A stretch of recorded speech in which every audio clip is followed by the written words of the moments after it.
What is going on, everybody on YouTube? Welcome back to my channel. For those of you who are new around here, my name is Michael, aka Dr. Cellini, and I'm a 5th year interventional radiology resident physician. On today's video, I wanted to discuss the coronavirus and COVID-19 x-ray findings.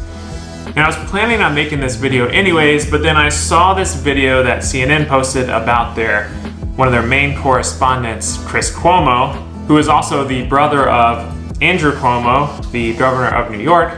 So it's been very public over the last few days that Chris Cuomo has been diagnosed as positive for COVID-19, and he's kind of been giving an update throughout his course and disease progression. In this particular video I saw a few days ago, they discussed Chris Cuomo's chest x-ray findings, and I feel like I could do a better job explaining it than they do. So we're going to go through this video and use it as a way to kind of discuss the chest x-ray findings of COVID-19 or the novel coronavirus and go from there. So let's go ahead. As I said before, Chris Cuomo is a CNN news correspondent, which I see him all the time on this channel. He is the brother of the New York State Governor, Andrew Cuomo, which I actually didn't put two and two together for a while, but that's a different story. Last week, he tested positive for COVID-19, and they've been interviewing him almost daily about the course of his disease, and he does a pretty good job of opening up about it. So I'm gonna start the video. I'll stop it intermittently when I feel like I need to interrupt. I feel better than I deserve, and I now know that I can't just take it from this thing. That when the fever spikes, you just want to curl up in a ball and stay there for the next 6-7 hours. And you can't.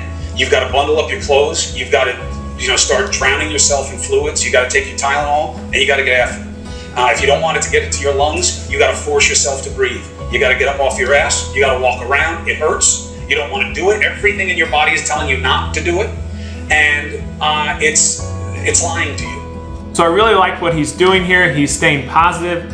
He's staying active, and he's mobilizing, which is fantastic. You don't want to just lay in bed and let this disease take a hold of you, if you can help it.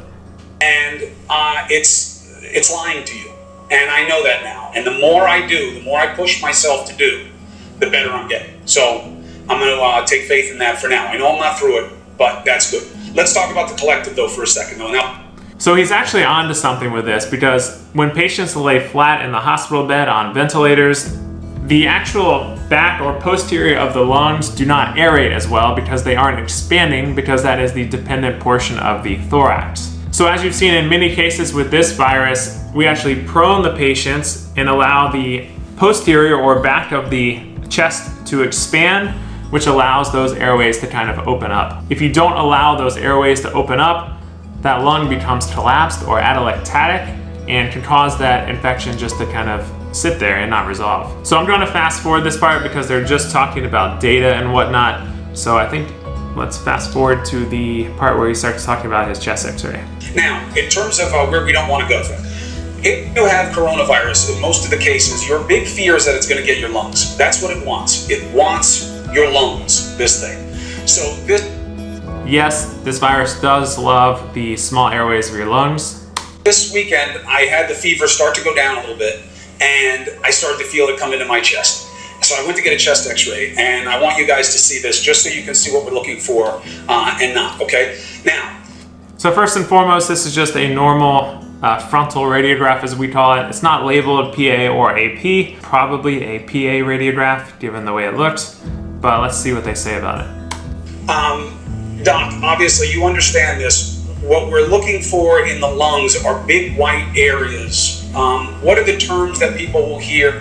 What are they looking for, and what do you see in this mighty expanse of chest in front? So first and foremost, Sanjay Gupta is the neurosurgery physician right there. He is the chief medical correspondent for CNN. He's all over this channel, and you've probably seen him everywhere. He is neurosurgery trained and has been out of practice, I think, for a little bit now. And I'm willing to bet he hasn't actually looked at a chest x-ray in a very long time, because neurosurgeons don't really look at chest x-rays that much. That's not in their specialty. So we'll see what he has to say about the chest x-ray. One of the things that you'll hear is infiltrate. So if you are a longtime subscriber to my channel, I did a video on where I read a normal chest x-ray versus a really complicated ICU x-ray, and I said I don't use the term infiltrate. And still to this day, I get questions about why I don't use that term. And this is a perfect example. So I don't use the term infiltrate because it implies infection. When you say there is an infiltrate on a chest x-ray, it is basically saying that there's an infection there, or that's how people interpret it. The problem is that many things on chest x-ray look like infection that aren't infection. So if I were to call something an infiltrate, implying it's an infection, and it was an infection, that would be a misdiagnosis. So in short, anything that opacifies the lung fields on chest x-ray does not always have to be infection. Other things can also opacify the lung fields on chest x-ray, such as lung malignancy or cancer.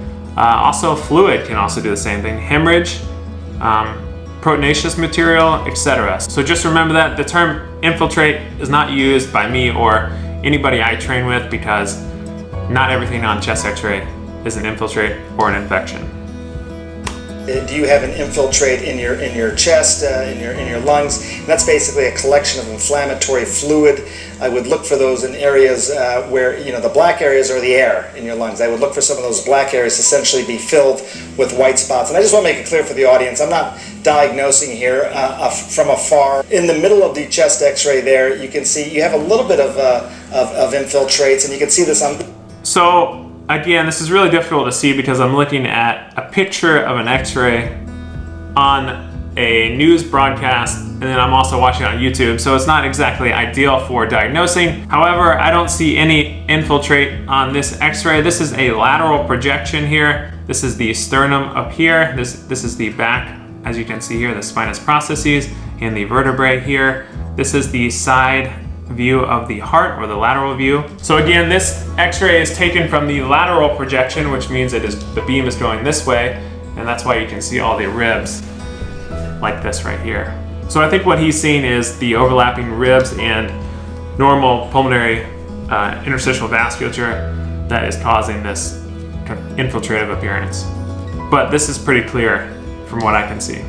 This is the side view now. You'll see in the sort of middle of the film there is your spine. You see those sort of domino-looking bones, awfully small, I might add, Chris. I don't know what he means by small bones. These look like normal vertebrae to me. Actually look pretty good. For a big guy like you, in the middle of the spine there, and then in front of that is the X-ray of your lungs. And so I think what he's saying is, in front of the spine is the x-ray of the lungs, but what most people don't realize is that the lungs actually go out well past, or well posterior or behind the spine here, as you can see right here. So this is the back of the lung here on both sides, and this is the spine column right here. So you can see there's a good distance between the spine and the lung. So you're looking at it from the side here, so the lungs kind of expand posterior to the spine. It looks pretty good. Maybe a little bit of fluid buildup there.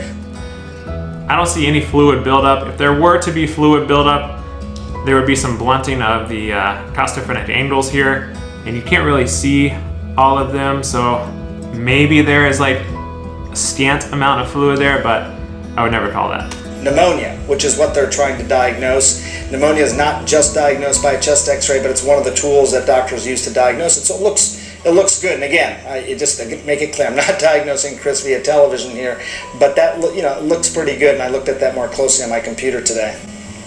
Right. Look, and how different pulmonary people look at it. They take very gross readings because it's either really pneumonia or it really isn't. And they expect me to have infiltrate because I have the virus. And I have to tell you, it is scary to have your lungs go up there and see this stuff, be like, well, what is that? What is like that smoke in there? And they tell you, yeah, it's the virus.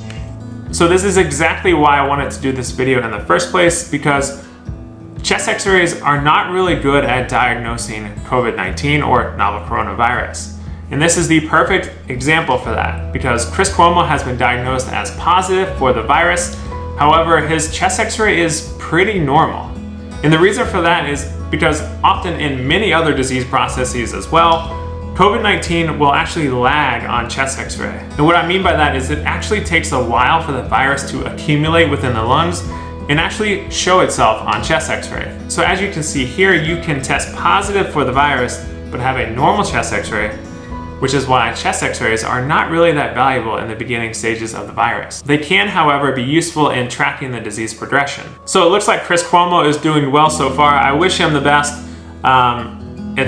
No one wants to have this virus, and he seems to be doing very well, all things considered. So best of luck to him. So now that we saw Chris Cuomo's normal chest x-ray, let me show you an example of a floridly positive chest x-ray for a COVID positive patient. So this chest x-ray is an example of a COVID-19 positive patient with radiographic findings. So I pulled this from Radiology Assistant, which I love that website. So as you can see on this chest x-ray, it is pretty classic for COVID patients.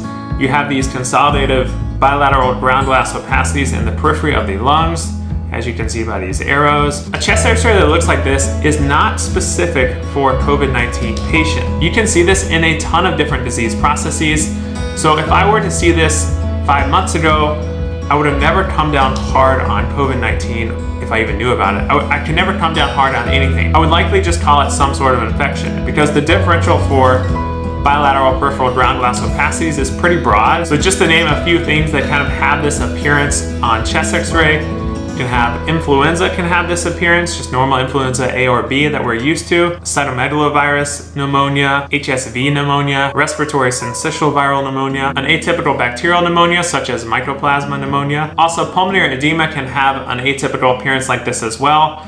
And also you can have many interstitial lung disease processes like chronic eosinophilic pneumonia or cryptogenic organizing pneumonia. So basically what I'm trying to get at with this whole video is that you cannot use chest x-ray for diagnosing COVID-19. Really, the only specific way for diagnosing COVID-19 is to get the nasal swab. So that officially concludes this video. I hope you all learned something. If you have any other questions, leave them in the comments below and I will try to answer them.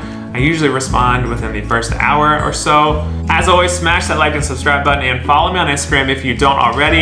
If you want to check out the CT findings of COVID-19, I actually did a pretty good write-up on my Instagram page, so go over and check that out. Turn on those post notifications so you are notified when I post a new video, which is usually about once or twice every week.